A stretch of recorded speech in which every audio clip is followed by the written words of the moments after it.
สบายดีทุกคนมื้อนี้มาพบกับซ่องพลล่าพาแซ่บมื้อนี้จะพาทุกคนมากินไข่ลูกนกกระทาแซ่บๆนำกันมาทุกคนกินกับแจ่วส้มแจ่วนี่พริกแจ่วที่เขาเอาให้นี่คือสิบ่แซ่บปานใดกินกับแจ่วส้มแซ่บดีเด้อมาจวดนำกันเด้อเอาใส่บ่วงสดแจ่วมาแซ่บๆ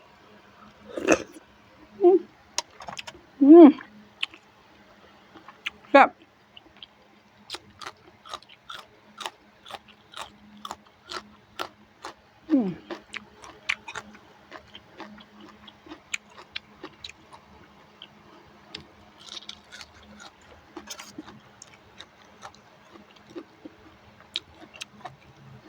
ใครน้อยใส่บ่วง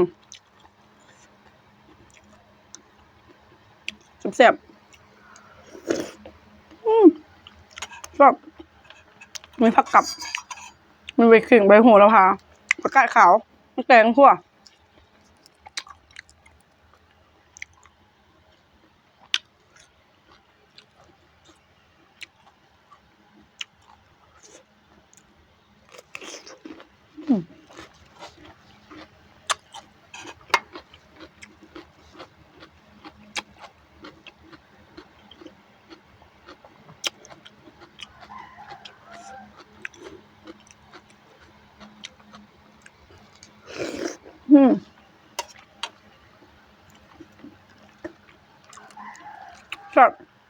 แบบเจ้าชม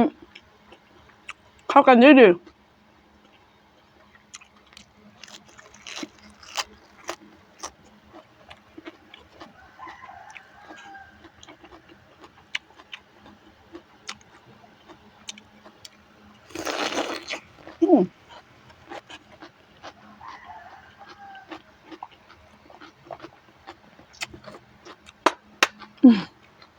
เจาะ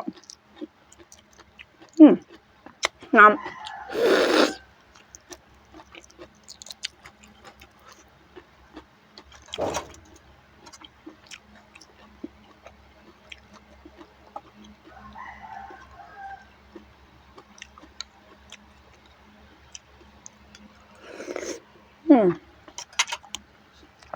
แซ่บ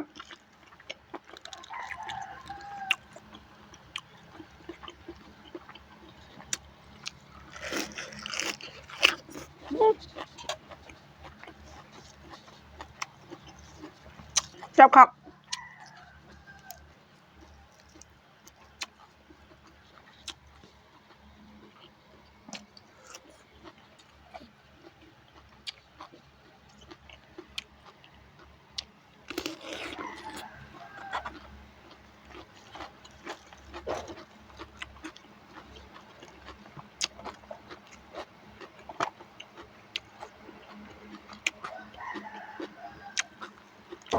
มา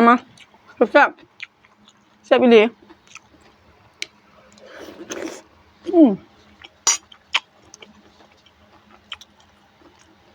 สดแจ่ว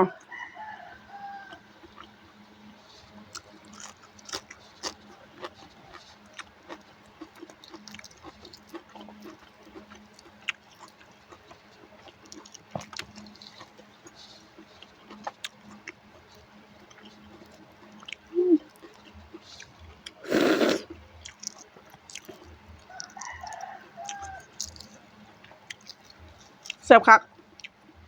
น้ำมันนัว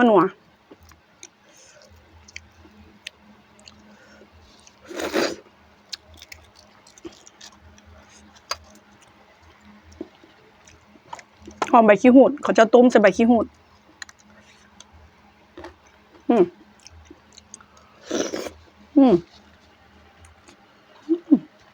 ครับ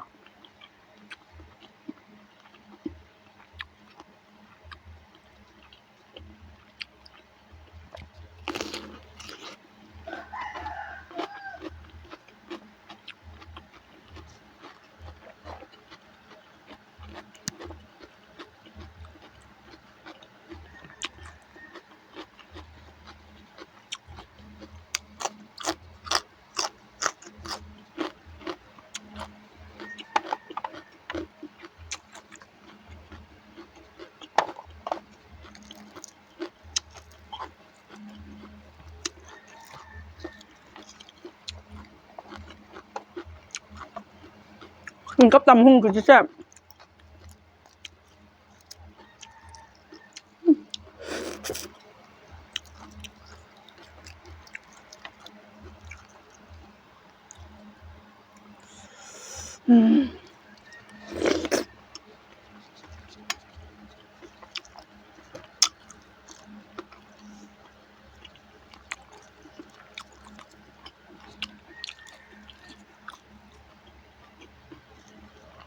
หอมไปขิง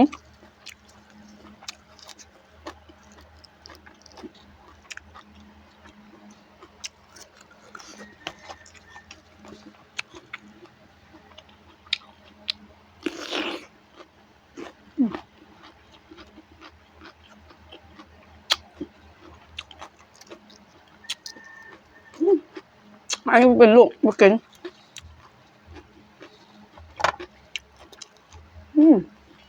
บางน้ำ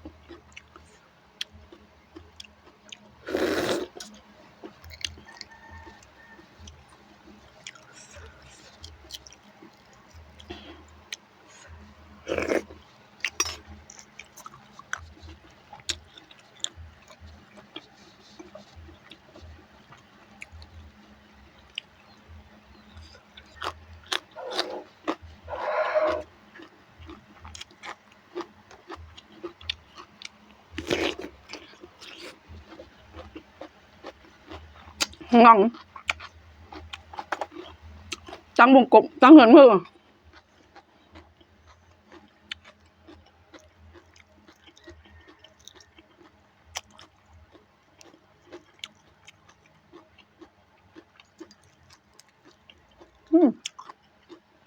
ตัวใหญ่ๆ